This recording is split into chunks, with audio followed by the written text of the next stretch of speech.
Well, if this microphone is working, and it is, may I welcome you all to St Paul's Cathedral this evening. My name is Claire Foster-Gilbert. I'm a former lay canon of St Paul's and co-founder of St Paul's Institute.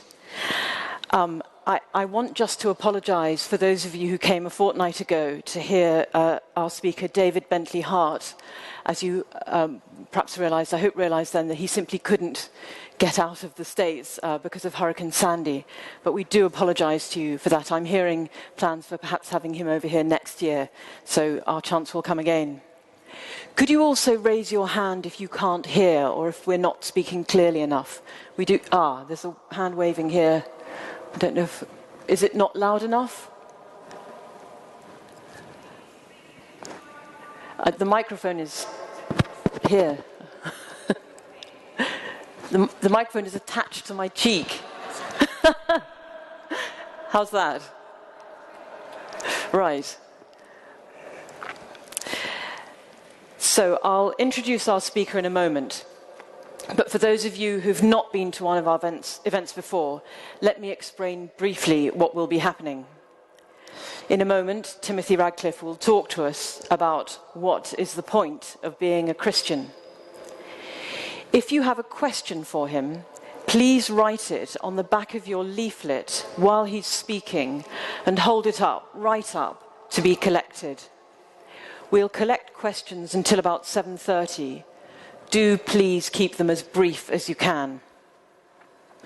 We will end promptly at 8 o'clock, and Timothy's books will be for sale here under the dome after that, and he'll sign copies then too. And now it gives me great pleasure to introduce our speaker. Timothy Radcliffe is a Dominican friar and one of the best-loved spiritual teachers of our times. He was master of the Worldwide Dominican Order from 1992 until 2001, the only member of the English province to have held the office since the order's foundation in 1216, and has since returned to being a simple member of the Dominican community in Oxford.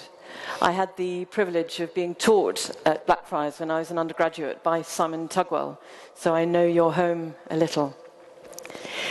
Timothy has taught theology at Oxford University, been involved in ministry to people with AIDS, travelled and taught widely in Asia, Africa, and Latin America, and published numerous best-selling books about Christianity and the spiritual life.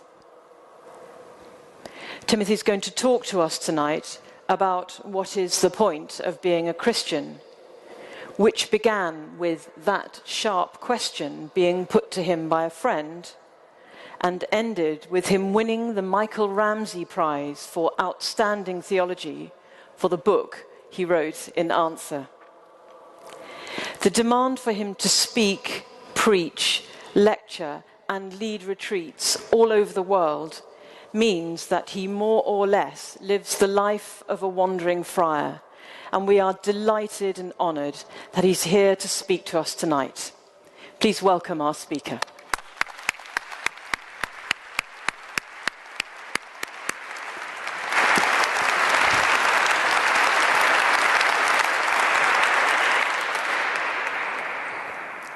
They always say that if they applaud you at the beginning, then it's an act of faith.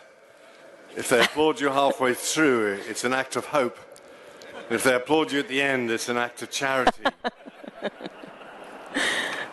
Thank you so much, Claire, for your kind words. You're one of our more distinguished ex-alumnae. When Elizabeth Foy asked me to come this evening to talk to you about my book, What's the Point of Being a Christian?, I felt really pleased. It's rather like a parent being asked to talk about his or her child. Who can resist? But the trouble is, what parent knows when to stop? Endless photos of young Johnny playing with his toys. I'll try not to speak for too long. so that we got lots of time for discussion. And all I can really try is to give you a little bit of a savour of the book. Why I wrote it and what came next. The title of this series is Making the Case for God. And the idea, I assume, is that for many people, belief has become questionable, implausible. According to Charles Taylor, wonderful Canadian historian of ideas, who read an amazing book called A Secular Age. According to Taylor, one of the signs of secularism is not necessarily that people stop believing in God, but that it becomes a sort of option. God's existence is no longer evident, as it's been to nearly all human beings throughout history. So almost uniquely, I think, in the modern West, we have to argue the case for God. And that was the context within which I wrote this little book. Now, as Claire said, one day I was having a dinner with a friend of mine in a Turkish restaurant, which I didn't actually particularly recommend, with a friend of mine who's a sociologist of religion. He taught at King's here in London, Peter. And Peter kept putting to me the question which his own son returned to time and again. Dad, he said, what's the point of being a Christian? What do you get out of it? And Peter insisted to me that we're never really going to interest people in Christianity unless they see that it yields something, that it's useful. So Buddhism, he said, can give you a tranquility, a deep calm. New Age spirituality might mean that you're in contact with the cosmos. Some forms of evangelical Christianity promise you great prosperity. Give to God and you will become wealthy. So, Peter asked me, what's the point of being a Christian? What do you get out of it? Now, I have to confess that initially I was rather resistant to the question. There's something rather grubby about being a Christian because it's going to give you something. It's rather like turning it into a lifestyle option, a useful accessory, like aromatherapy, or an entertainment like Strictly Come Dancing. Now, I'm not a Christian because of what I get out of it, but because I believe it to be true. The point of religion is God. And I don't worship God because it's useful, but because God is God. God isn't part of my life support system, like having a good dentist or a fitness trainer. Trying to make God relevant to my needs sounds almost blasphemous. The relevancy of everything has to be judged in relationship to God. But then I thought a bit further. If the truth of Christianity is at all significant, it must make a difference in your life.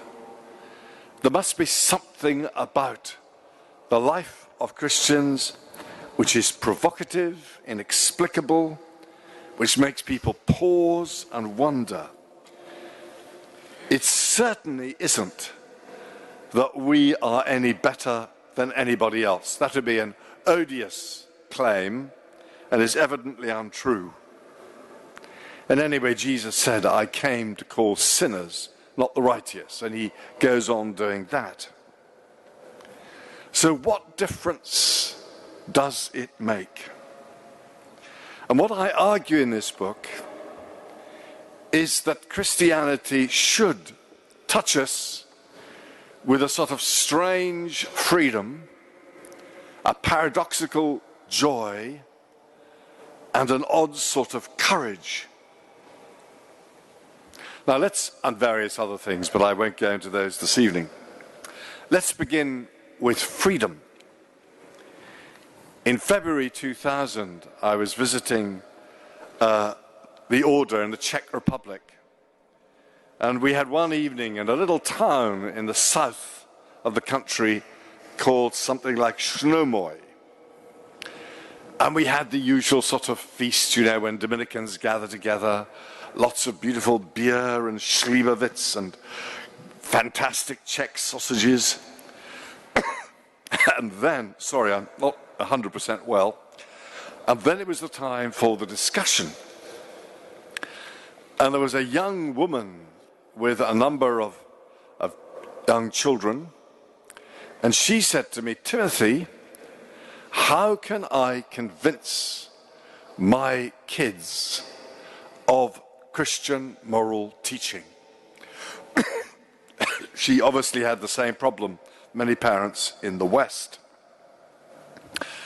Now, to be honest, I didn't know how to answer that question.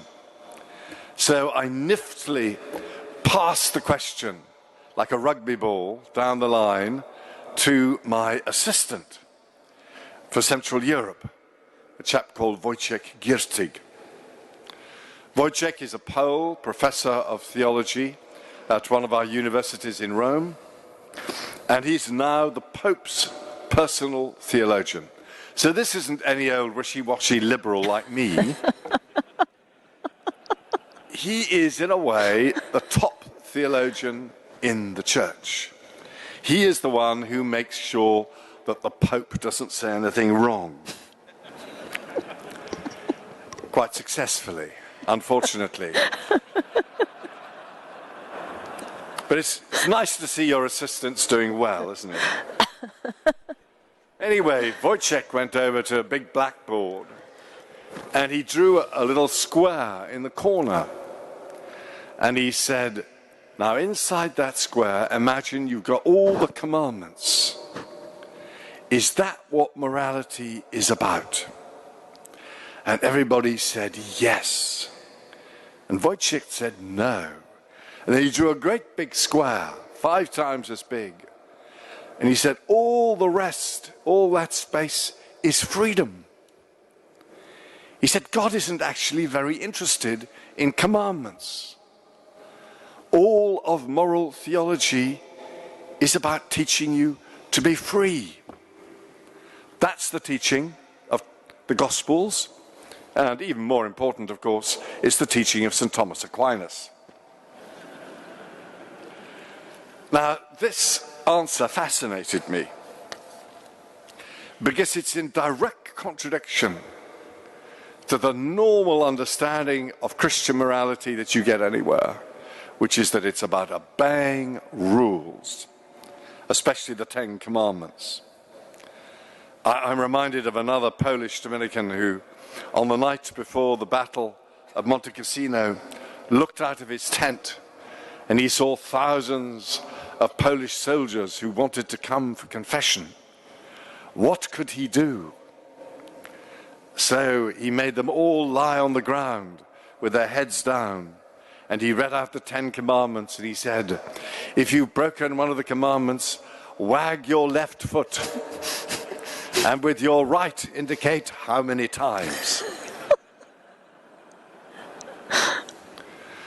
But here was another Polish Dominican with a much more fresh and liberating understanding of morality, the liberation of the human person.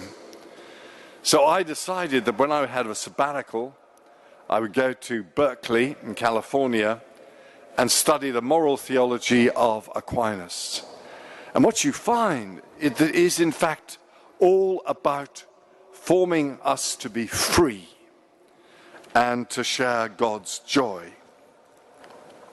It's really only in the 17th century, about the time that they're building St. Paul's Cathedral, that you see the rise of the idea that morality is about submission of the will to the law.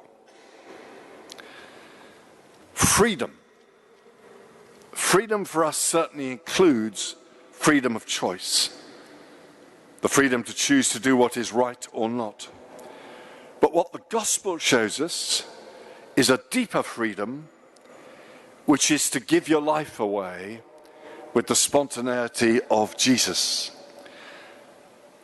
Freedom is a deep liberation of the heart and the mind, without which freedom of choice makes no sense at all. So it's a paradoxical sort of freedom. It's a freedom which appears to surrender itself. It's the freedom which you see supremely in Jesus when he says, "This is my body and I give it to you." One of my closest friends in the order is a French Dominican, a Breton, actually he wouldn't like being called French, called Jean-Jacques Perronez. We studied together in Paris, much of the time in the Académie de la Bière, where they had over 120 different sorts of beer.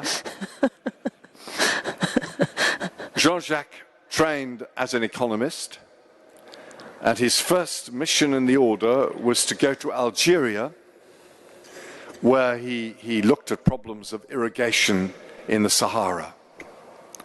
He was deeply happy, embedded in the country, making friends with Muslims, feeling that he was of service. And then one day, his provincial rang him up and said, "I want you to come home and be the student master." And Jean-Jacques was initially completely thrown. He was having to surrender something so deeply important.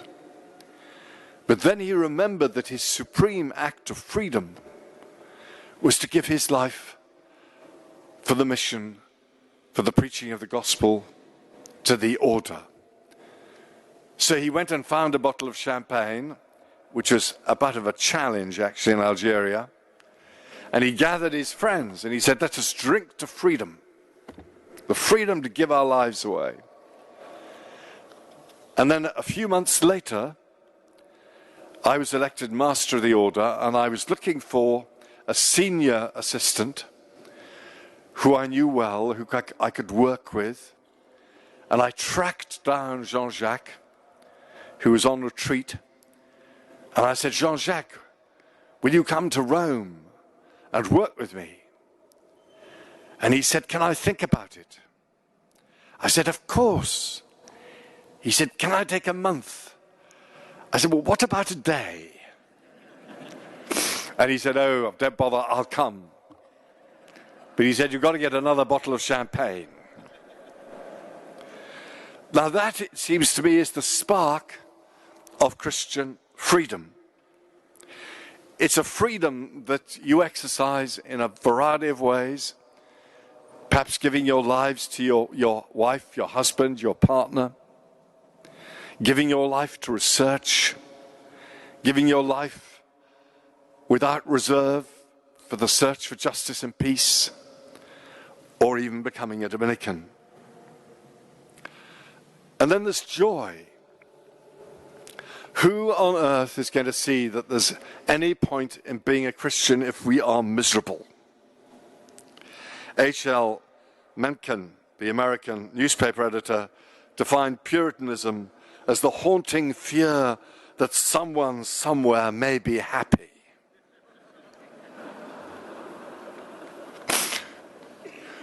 Dorothy Day, the founder of the Catholic worker movement, she said, "It's joy that brought me to faith, joy at the birth of my child 35 years ago. You will know your vocation by the joy it gives you." Charles de Foucauld was an ascetic monk who lived in the Sahara and eventually died there, murdered. And he came back to Paris and he met his nephew, who was a rich young man who thought of himself as a great hedonist, who enjoyed the good things of life. But his nephew describes how the moment that he saw his uncle, he realized that he didn't know what happiness was.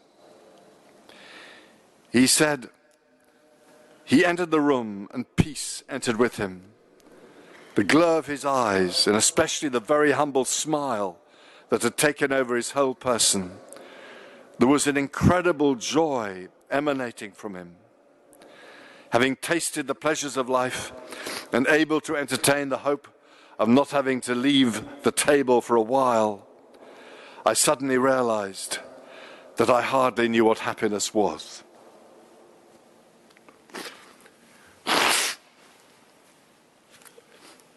It's certainly not having a bad cold, I can tell you.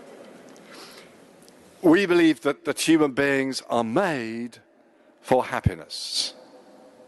That is God's will, and his will be accomplished.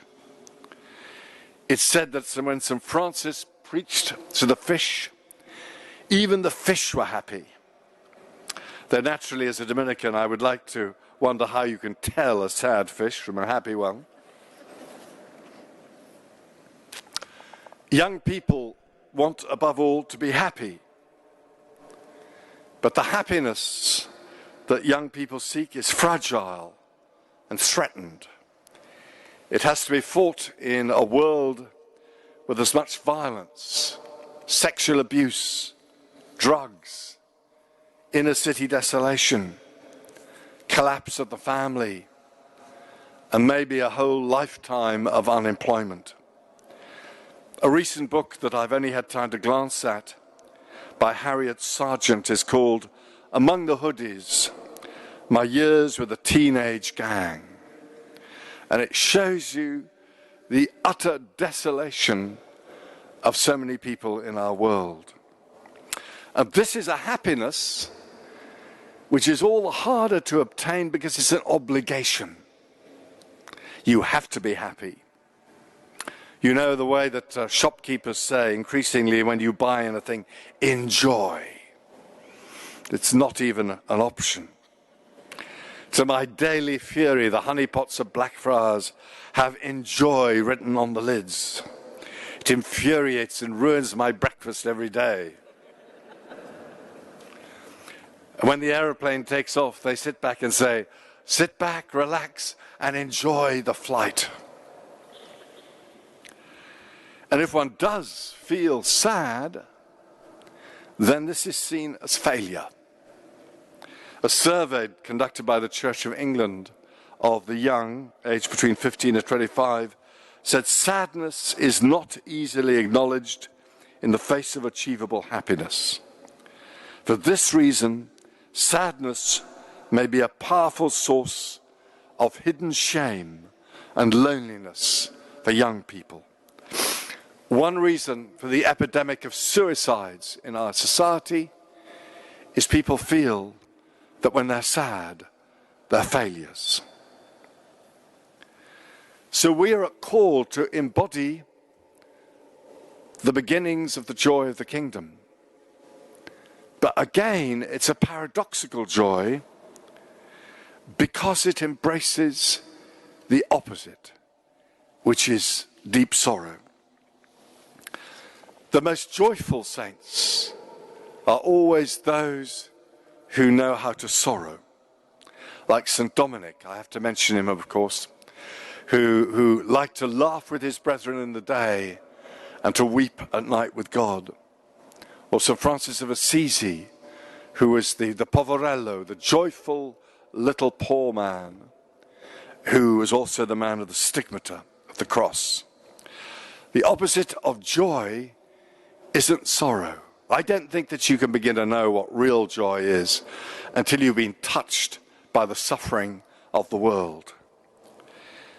A joy which is blind to what people live is simply hardness of heart. The seed of my vocation as a religious and a priest was the extraordinary joy of a Benedictine great uncle of mine. He'd been a chaplain in the First World War, Every night he'd gone out into no man's land to look for the dying and to bury the dead. He lost an eye, he lost most of his fingers, but he still carried on right to the end at the front.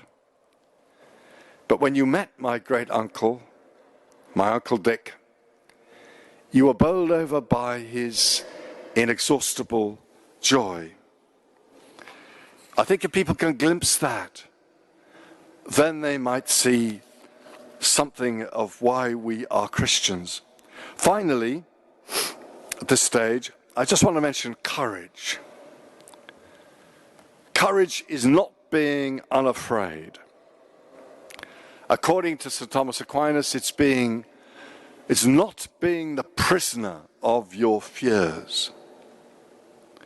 I suppose the greatest fruit for me of my 9 years as Master of the Dominican Order was meeting men and women all over the planet who lived in situations of great distress with vast courage. I'll just mention one example, but I could give a whole talk on it. One of our brethren, Henri Burin de Rosier, is a lawyer, and he works in Brazil combating slavery. There are vast estates, the size of Wales, where rich landowners basically capture poor people and keep them captive. I remember one case of a couple who tried to escape.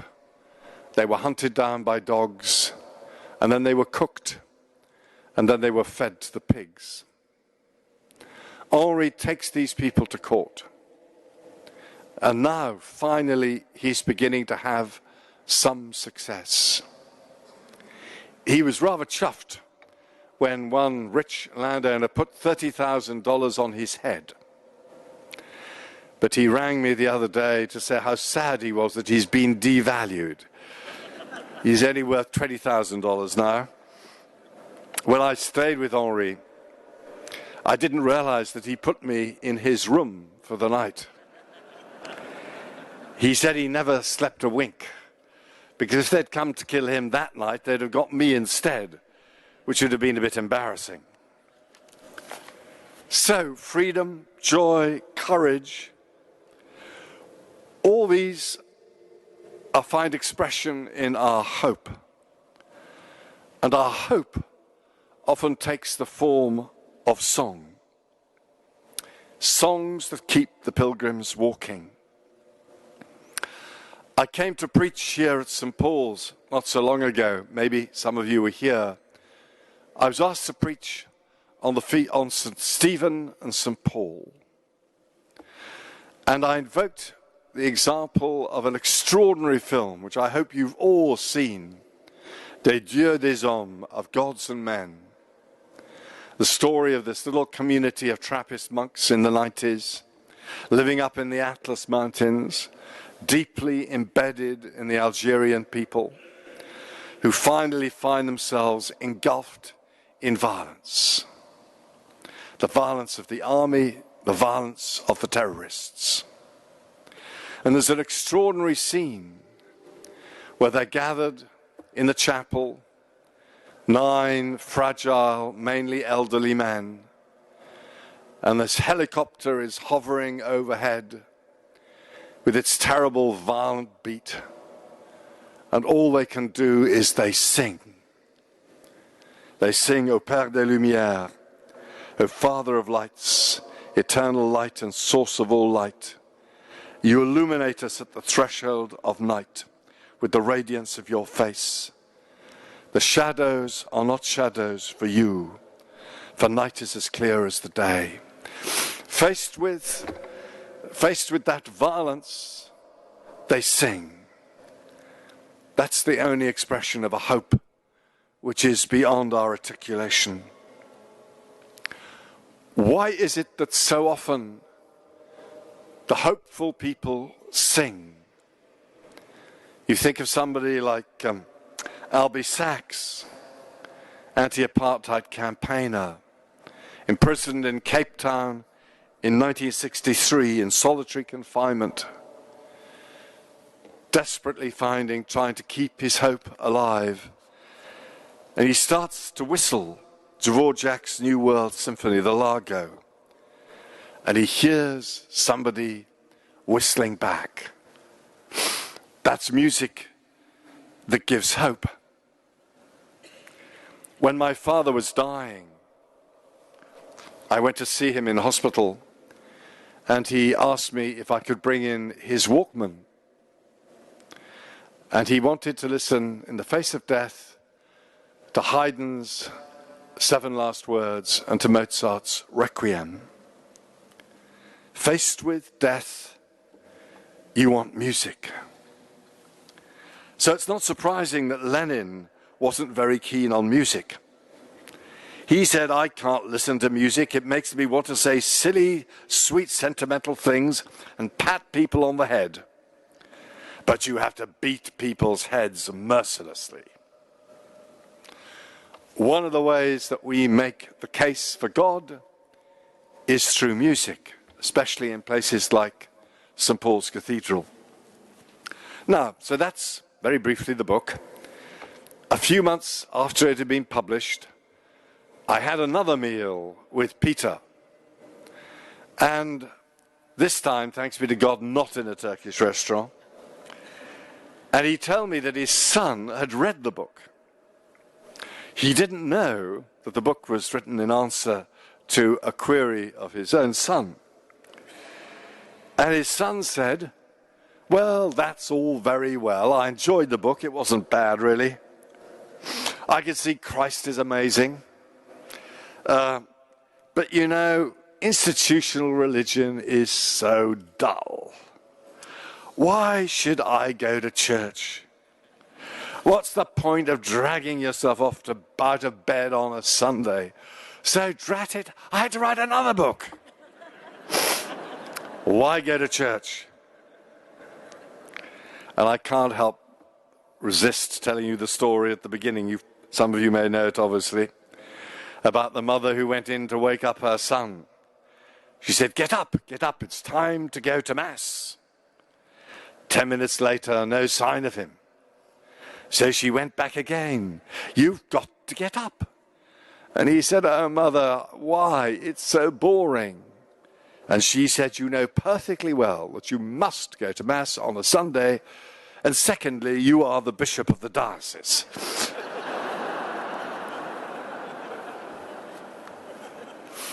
So in this second book, I try to show how these extraordinary qualities, and the other ones I mentioned in the book, but this joy, this freedom, this courage, and so on, are embedded in the worship, our shared worship of God.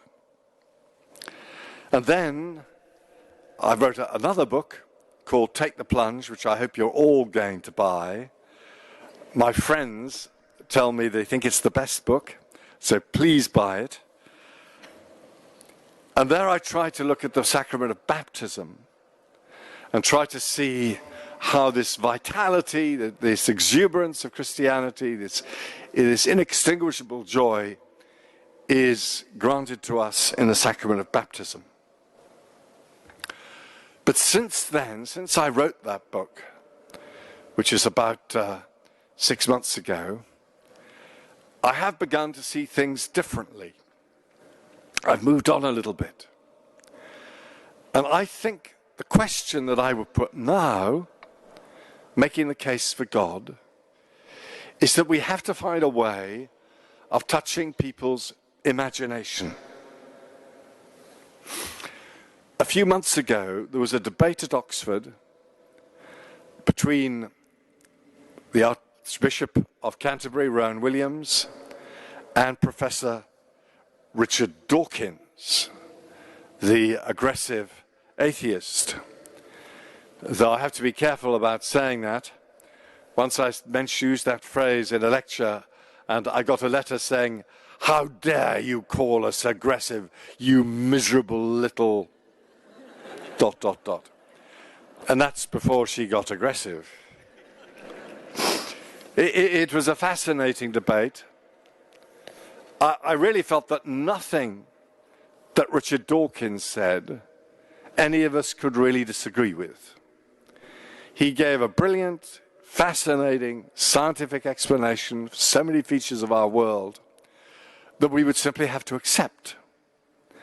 And you could see that Rowan Williams made, as he would, the good, courteous man that he is, made the effort to enter his scientific imagination and meet him there. But what was evident was that Dawkins could not make the opposite journey. At the end of the debate, Rowan talked with great eloquence about the infinite mystery of love, about gratitude, but you could see that Dawkins simply couldn't get it. He couldn't imaginatively enter Rowan's world. It's like somebody who's has no musical sensitivity trying to understand the music of Bartók. I'm a great fan of a Korean Dominican painter called Kim En-yong, who paints these wonderful, great, extravagant canvases, abstract, with lots of vibrant color, reds and yellows all over them. And I remember taking my mother to see a vast one that I had in my office in Rome. And she looked at it and she said, "Oh, Timothy," she said, "it looks a bit like your habit after an exceptionally dirty breakfast."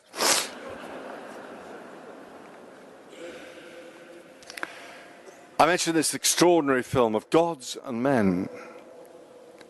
I went to see it in a cinema in Oxford up the Cowley Road, filled with members of faculty and students, many of them, I suspect, not committed Christians. But at the end, there was complete silence. You know, when you get to the end of a film and nobody wants to go, you know, you stay on and see who was the best boy and who did the hair. And I went with a friend of mine who's an atheist, well, an agnostic on a good day, and he was reduced to tears. And so I was left with the question, why did this film so touch us all? Well, that will be another lecture, and I've only got 5 minutes left, and I can see Claire will start to be fidgeting quickly in a moment. I would say fundamentally, it is because of the extraordinary dramatic story that it told. Martha Nussbaum, the American Jewish philosopher, wrote an interesting article in the Times Literary Supplement 2 or 3 weeks ago, in which she explains that really the people who have changed our perception of the world recently have always been novelists. Charles Dickens' Hard Time, Uncle Tom's Cabin, she said, it was crucial to bring people to oppose slavery. John Steinbeck's The Grapes of Wrath. For most of the history of Christianity, our faith wasn't primarily the assent to a number of dry propositions. It was finding yourself inside the dramatic story of God's love affair with humanity. Every time you entered a church, you went through the porch, usually with the Last Judgment over it. You were brought inside the Christian history. Just a week ago, I was giving a lecture in Assisi in the Basilica of St. Francis. And all the walls are covered by these amazing frescoes of Giotto. And they show us, if you want, the dramatic life of St. Francis, tearing his clothes off, throwing them in front of his father, preaching to the birds, receiving the stigmata. To go into the church was to enter a story which is ultimately the story of every one of us. And in the 13th century, the Franciscans used the most modern media, as the Dominicans did with Fra Angelico later on. Every medieval cathedral is a story in glass and stone. The story about how God became human so that we might become divine. And Charles Taylor argues that in the 16th, 17th century, particularly in Northern Europe, we lost this dramatic story of divinization, of transformation. Other stories captured our hearts. Stories of scientific progress, the great story of the Enlightenment, stories of imperialism and conquest. But without that great drama, Christianity is in danger of becoming either a vacuous spirituality, light a few candles and dance around and a bit of Myers-Briggs psychology, or an empty, hard moralism. So I think one of the reasons you can argue that people started writing novels is because Christianity no longer provided a great drama for us to live. So I think we have to make the case for Christianity, make the case for God, by discovering again the great drama of our death and resurrection. In the Renaissance, they took crazy, odd people, like Michelangelo and Caravaggio, difficult people who had odd views, but they were unafraid to get the most creative people and ask them to tell the story. Just as the Dominicans in the early 20th century France, I think particularly of somebody called Couturier, who founded L'Art Sacré. He got involved with people like Matisse, Le Corbusier, Braque, and he got them painting for the church, even if they didn't really believe. And I think we have to have that courage to be involved with the most creative people, the most creative musicians, or filmmakers, or bloggers, or web designers, or whatever it may be, and be unafraid if occasionally, they do slightly crazy things. So unless we have that courage, we're not going to make the case for God today. Thank you very much.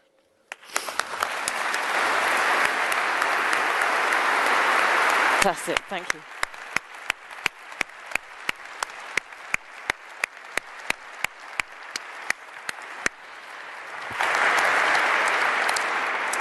So the deal is, I get to watch telly here and you ask questions. No, actually the questions are coming up on this screen.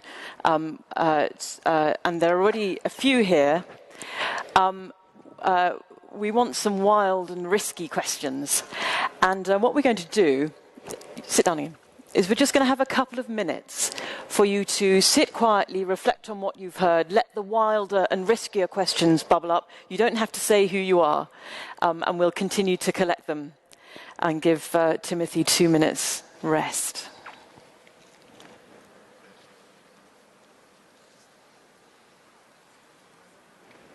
It's strangely hard being silent in church. So I wanted to pick up riskiness, actually, and I think you want to go to...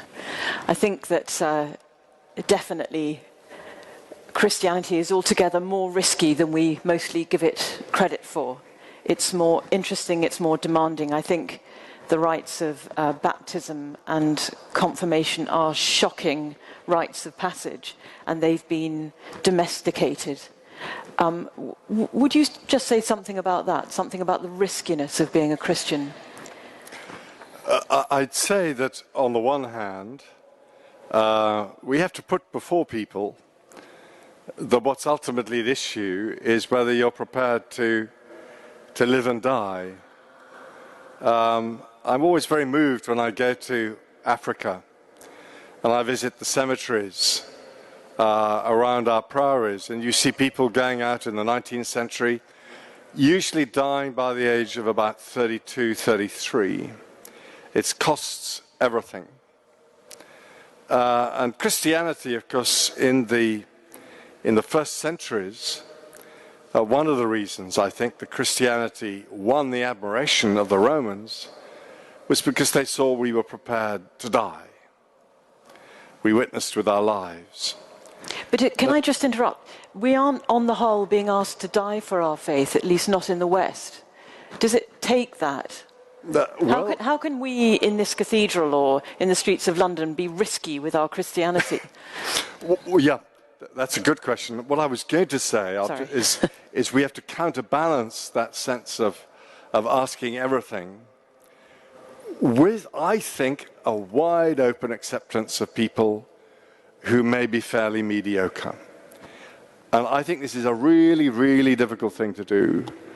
I don't think we want a Christianity which is elitist. We don't want a Christianity where you have big barriers to shut out the people with lots of questions and doubt and so on. They have a place. So I think it's a very delicate thing about how you combine some sense of the riskiness of Christianity with, if you want, the hospitable welcome that Jesus gives to people who just turn up and want somehow to belong in some undramatic way and maybe often unheroically. But then, of course, you asked the second part, Claire, which is, what about the riskiness here? I think there are different sorts of risk, really. There are the risks that are involved, I think, politically, in being critical of how our financial system works. We all depend on benefactors.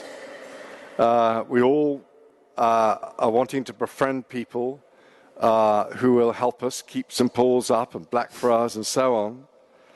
And I think some courage is required to speak, if you want, honestly about the failings of our own society.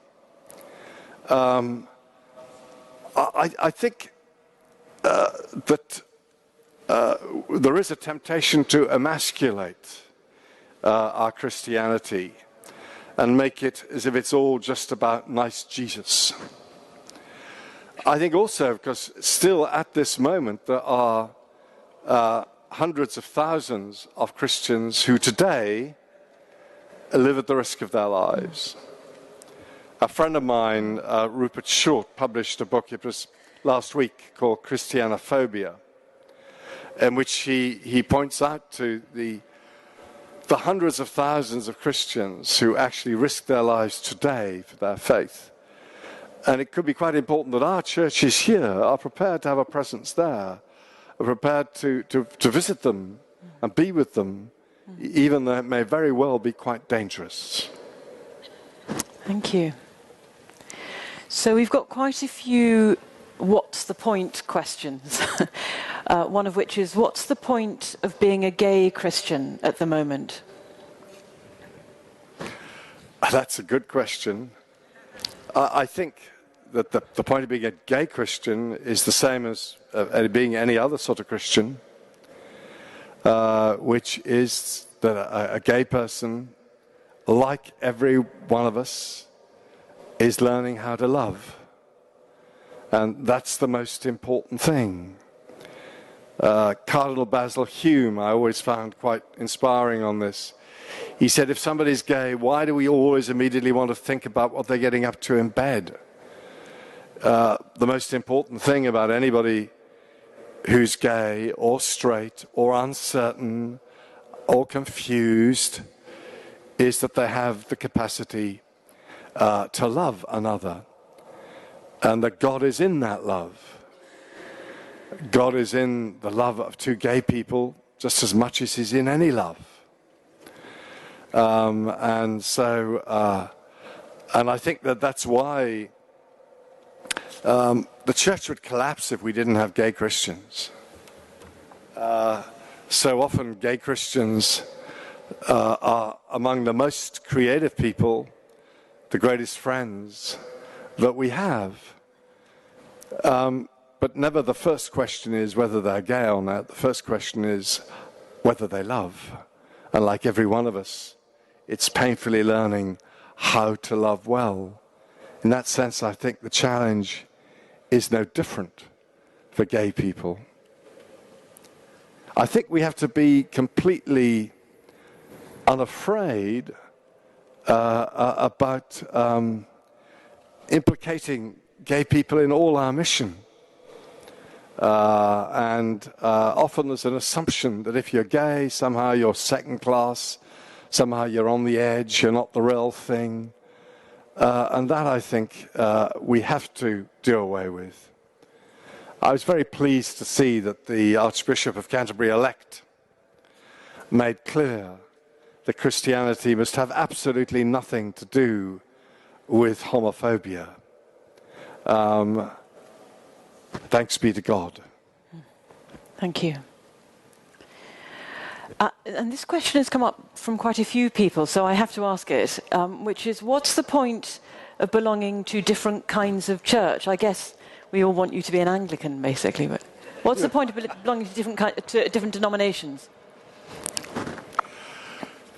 I long for us to find Christian unity together. I do believe that the resurrection was the triumph of love over hatred and of unity over division. And so it seems to me that as a Christian, I have an absolute moral imperative to seek the unification of all Christians. Because this is an intrinsic part of being a Christian, is that we be one. Let them be one as we are one. Jesus says in chapter 17 of St. John's Gospel, just to show that Catholics also read the Bible sometimes. Now, unfortunately, because of our failures, there have been splits and divisions in the church pretty well from the beginning. And this is deeply tragic. I think the first thing that we have to recognize is the way in which we have caused these ourselves.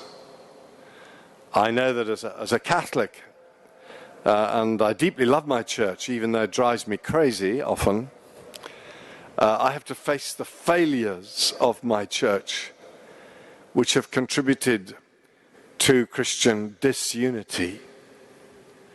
I think myself that we cannot have a real gathering together of us all into one body until we're all transformed. I can see the transformation that's needed in my own church, which is considerable devolution, decentralization. We have to reinsert the Bishop of Rome into the college of all the bishops. I could tell you at a tedious length what I think we have to do. Steady on, because there's another question here which says, what should the Church of England learn from the Dominicans? I remember when I went to the Lambeth conference, I had the tremendous pleasure of being at the Lambeth conference from beginning to end, which I think will get me into heaven. And about 4 or 5 times a day, an Anglican bishop would say to me, "It must be rather good for you Catholics to see democracy in action. You don't know much about it."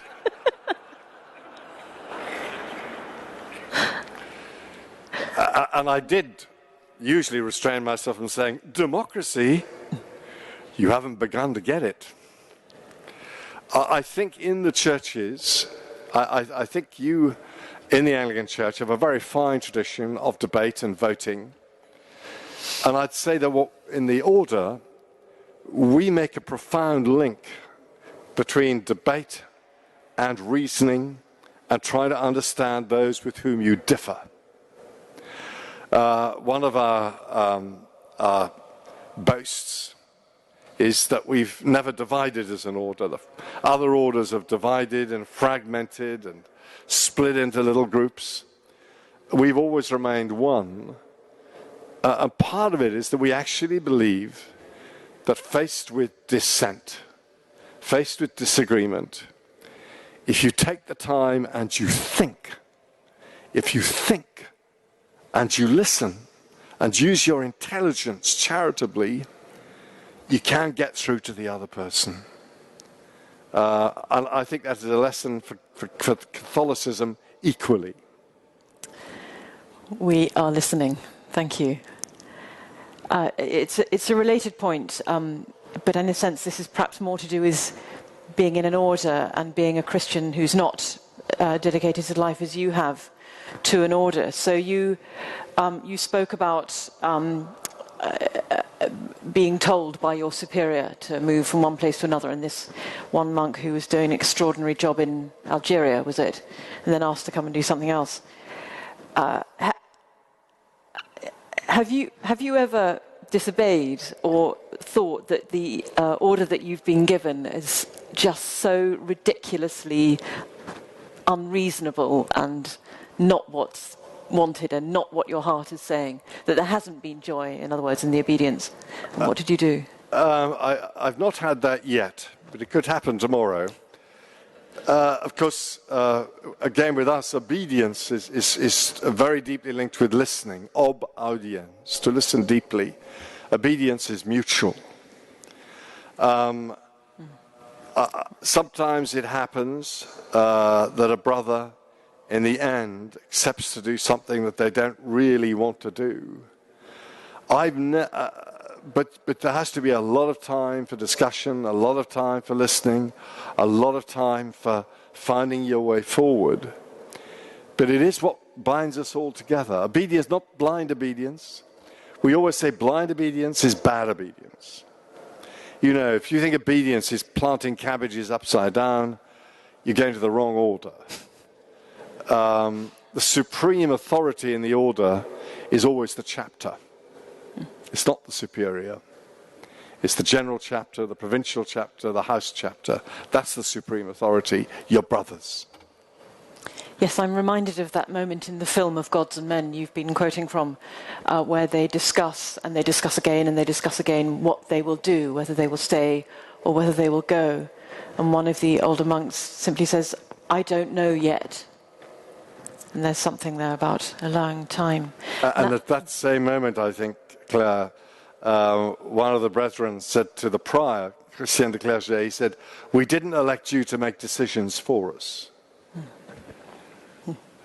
Very good. So now we've got quite a lot of questions which are around this point, this question: how can the church be a successful promoter of freedom? Gosh. I think that one of the things we have to do is obviously have a presence where the debates are happening, particularly about human rights. Most of the big Catholic orders, like the Dominicans and Franciscans, we established a permanent presence at the Human Rights Commission in Geneva. And we also have a permanent presence at the United Nations in New York, so that any issue, major issue of human rights, we can gather information and make presentations.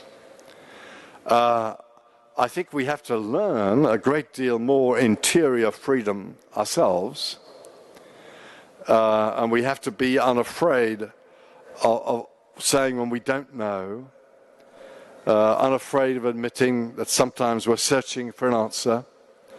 And I think, if I may say so, I think Rowan Williams, for whom I have an immense admiration, I think Rowan had he was enormously courageous in taking us as far as he had understood and no further. He had a sort of freedom faced with his own ignorance sometimes, and that's a tremendously powerful sign of freedom. People criticize Rowan, sometimes saying he's not been a great leader. I think in some ways he's exercised fantastic leadership by his honesty and by his trust in God. I think we should be much freer in letting ourselves be associated with people which might lead to misunderstanding. You know, so often the thing is we don't want to send the wrong message. Well, Jesus was always sending the wrong message. I mean, with this gay issue getting so sensitive, our bishops should have an open house and say, I'm going to have a gay party, you know? Invite people in. Or might send the wrong message. I don't think you can ever preach the gospel unless you're unafraid of sending the wrong message. Thank you. So something, I think this leads on in some ways about imagination, spiritual imagination. I really heard what you said, and others too, about this communicating with the kind of militant atheism we've seen in Richard Dawkins, and what it might feel like for him, where there seems to be no imaginative leap into the sorts of joyous things that Christianity can express. And how can there be communication? And just linked to that, a question about the drama of the story, keeping the drama of the story without it sounding like fiction or untruth. Have I got to give you my microphone now? No, that's fine. Is it? I'm just getting a full rest. Oh, is it? Would you like a microphone? I think it will probably fall off, you know, Claire usually does. Can you hear me? Good. Even at the back. I was saying, can you hear me at the back? I just wonder if the sound chap can move the mic so you can sit down and continue on answering questions with the microphone. That would be possible, yeah. Why don't I get going now? Yeah, you get going on spiritual imagination, drama, without sounding like fiction or untruth. Well, you see, one of the reasons that this story about the monks was so powerful is that it evidently isn't a fiction. I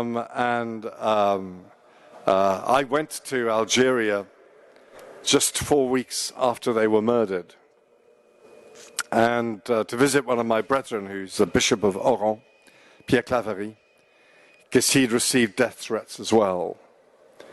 So we spent some time going around the diocese, and every morning he had to telephone to see where there was least likely to be an ambush. And then 4 weeks later, he was himself assassinated. So these are real lives, and they're real martyrdoms. And we have to, there's nothing fictional about it at all. And the story of Christ, I guess, is also powerful because true. That it's powerful because it's true. Yes, of course, you have to see, and this is the tricky thing at the beginning, how the way that each of the four Gospels is imaginatively true in a different way. They're not true in the same way. Mark's wonderful, spare, compressed account, quite ascetical, isn't true in the way that John's Gospel is true. It's like comparing opera and a string quartet. And the difficulty is that we live in a very literalistic culture. Science, less so now, I think, and I'm not a good scientist.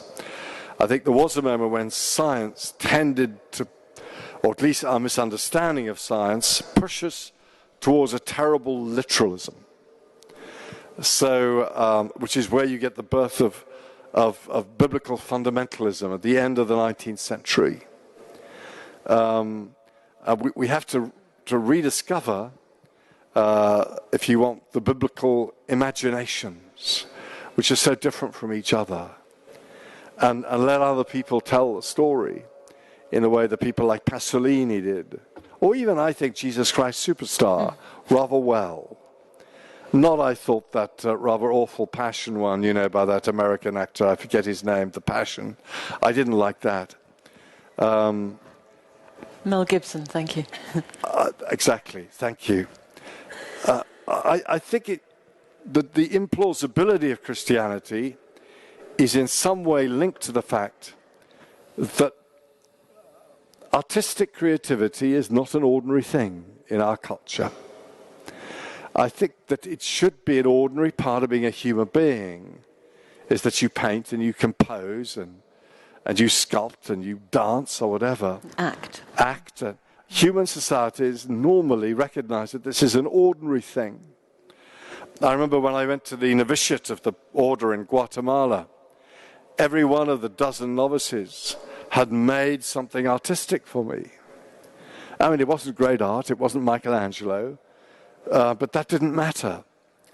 And it's because we've delegated creativity so often to experts that we tend to read the world in ploddingly literalistic fashion.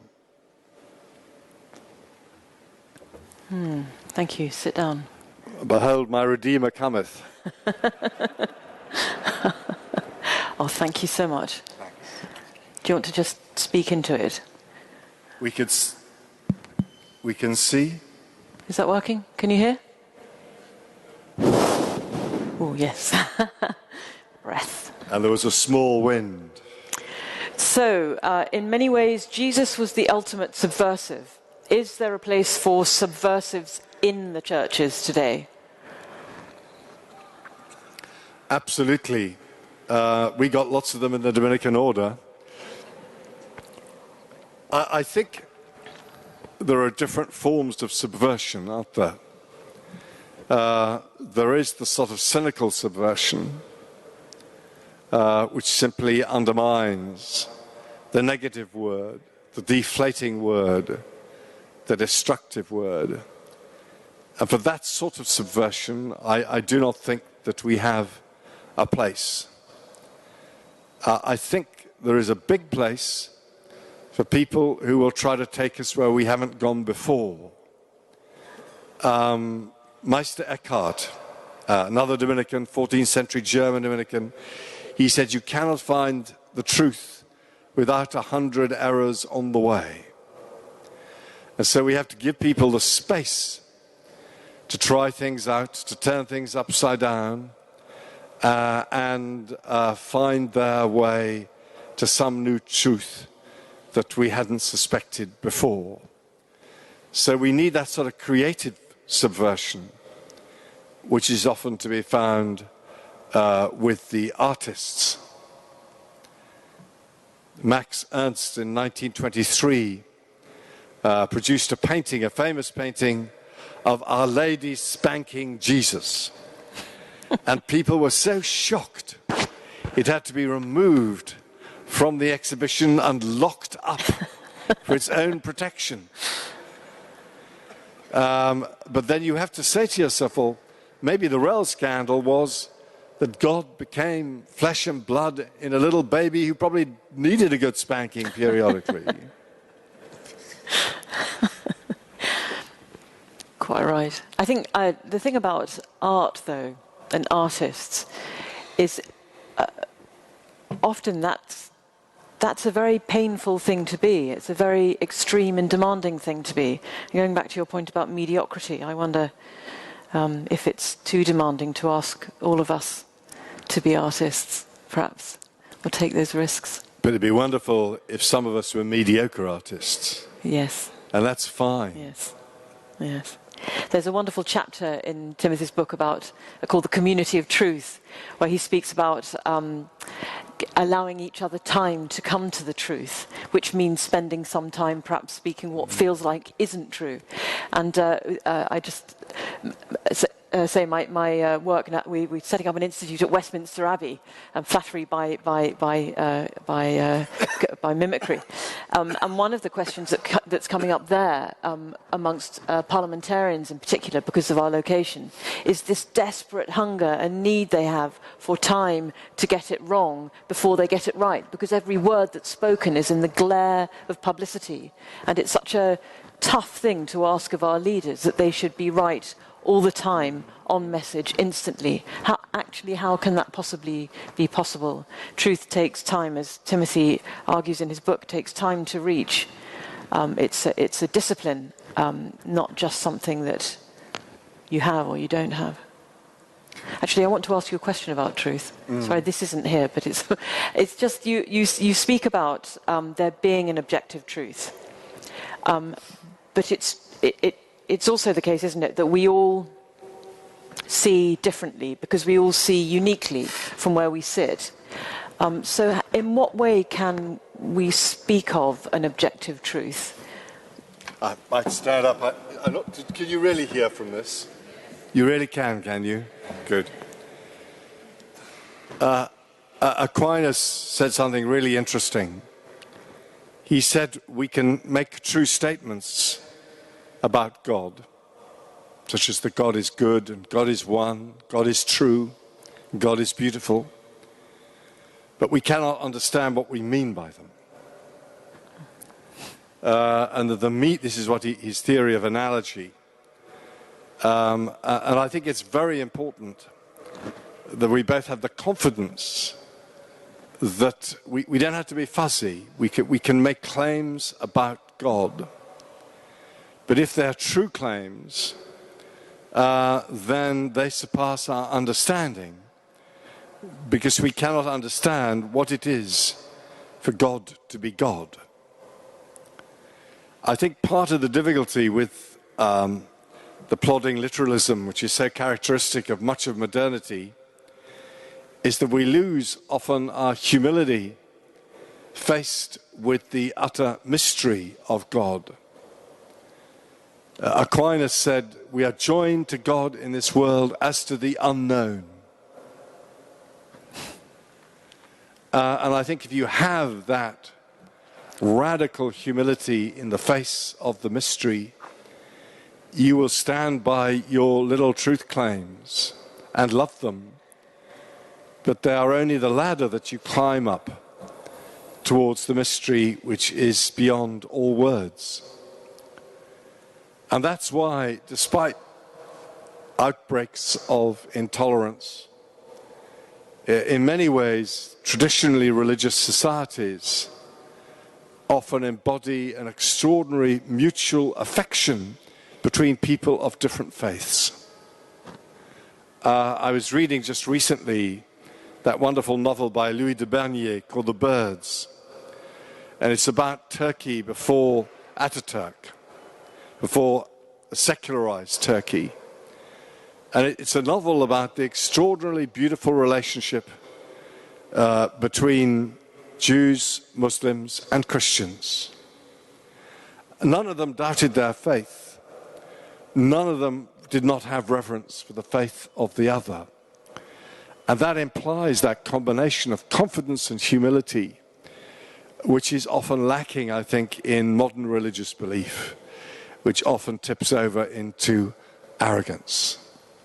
So there's a difference between a deep and observant faith and an arrogant one. What's the difference? I think... sorry. Don't die. I'm fading. 10 minutes. Can you manage 10 more minutes? I'll try. Or should we let him go? What are you going to give me if I hang on to the end? Is that a whiskey bottle of champagne that you have under the table? Anything you want. Confidence means that you believe within a tradition, that you trust in what is received, that you trust in the venture to say more, that you trust you can try and say something, and that if it's wrong, somehow your beloved brothers and sisters will correct you. There's a difference between that and the arrogance of those who got it all wrapped up and are out to spot your errors and are looking out to ensnare you, which, as you remember, is one of the things that the devil does in the Old Testament. So is it like that at Blackfriars? I mean, the former. Well, you're an ex-pupil of ours, Claire. I just popped in from time to time and listened to Simon Tugwell.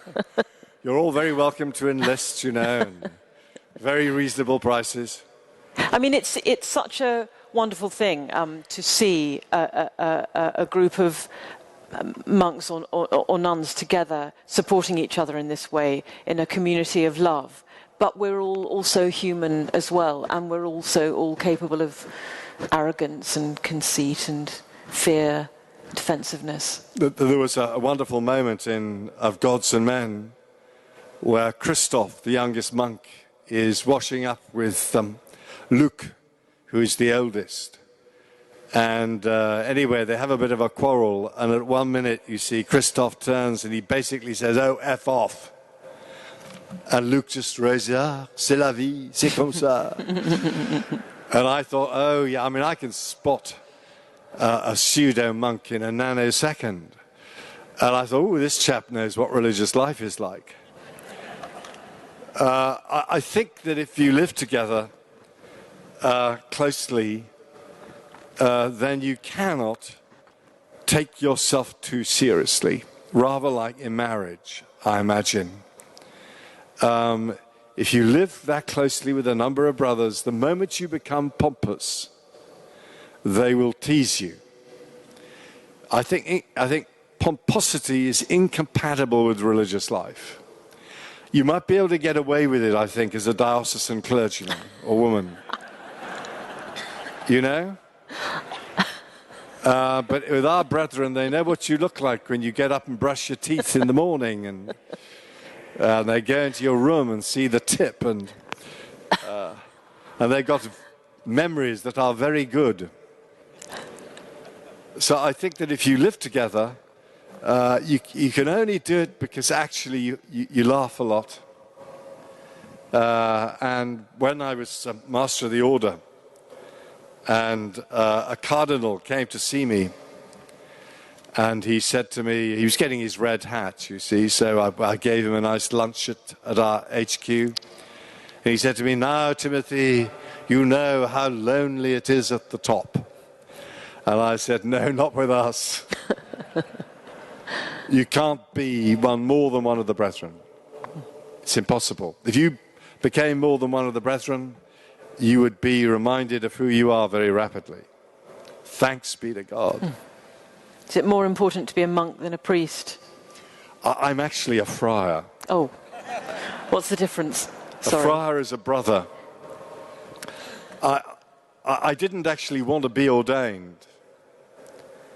I can tell you, a little bit of me is highly suspicious of anything that smacks of clericalism, clerical superiority.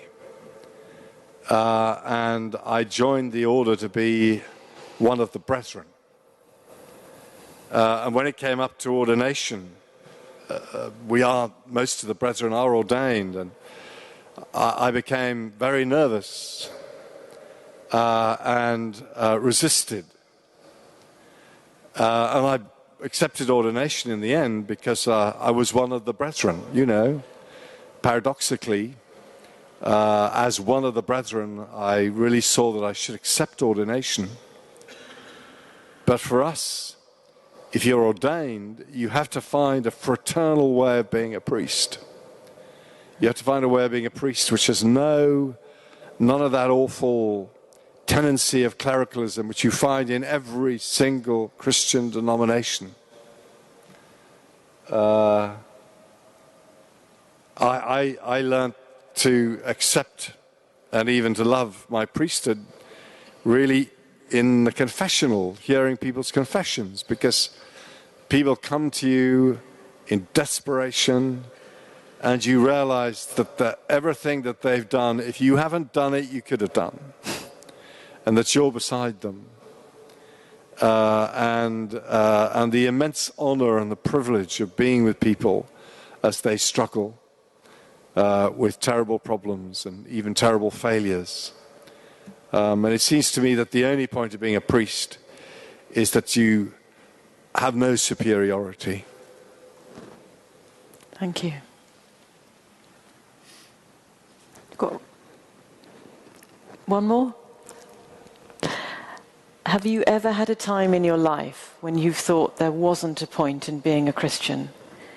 If so, what happened? Funnily enough, I did. And strangely enough, it was about just after I took solemn profession. You know, there I committed myself to the order, and suddenly it all seemed boring.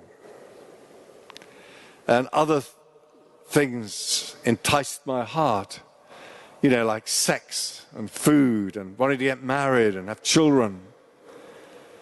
It wasn't a dark night of the soul. It wasn't as if I stopped believing in God. I didn't. But I wasn't very interested in God. I was much more interested in art and all sorts of things. And I had to hang on. Intellectually, I said to myself, well, if God exists and I've made this commitment, finally, I must rediscover the savor of it. But it took a few years. And paradoxically, and I'm not quite sure why, it happened in the Garden of Gethsemane, precisely where Jesus seemed to suffer from the absence of the Father. And it was in that place of desolation that I rediscovered a sort of sense of the savor of God's presence. And it wasn't, I think, that you suddenly said, oh, there's God behind that olive tree or something. It was much more that you reconnect with a deeper part of yourself where God has always been. Because I think at the core of the deepest part of the human soul is God giving you existence. At the deepest part, you know that you're not an I, but that you are a we. St. Catherine of Siena says, enter into the cell of self-knowledge. First I thought that sounded really Cartesian, you know, introspective. But what she meant was get to that deepest part of yourself where God's waiting for you.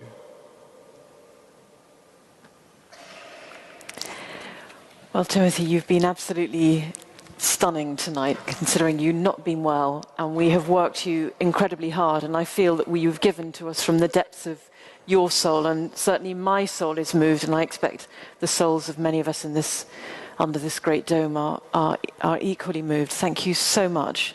Before we thank Timothy, I just want to close the event by asking you to come back in a fortnight to hear the great American theologian Brian McLaren talk about a new kind of Christianity. A film of this event will be up on our website shortly, and previous ones in the series can be seen there now. The books are here on my right. Timothy, I think, can you bear to stay in? Oh, yes, everyone that's bought will make my bursar happy. We'll be sitting there, so if you buy your book, and is this right, Elizabeth? And then you go over there to have it signed by Timothy. And it leaves me now just to thank Timothy from the bottom of all our hearts. Thank you. Thank you. Are you all right?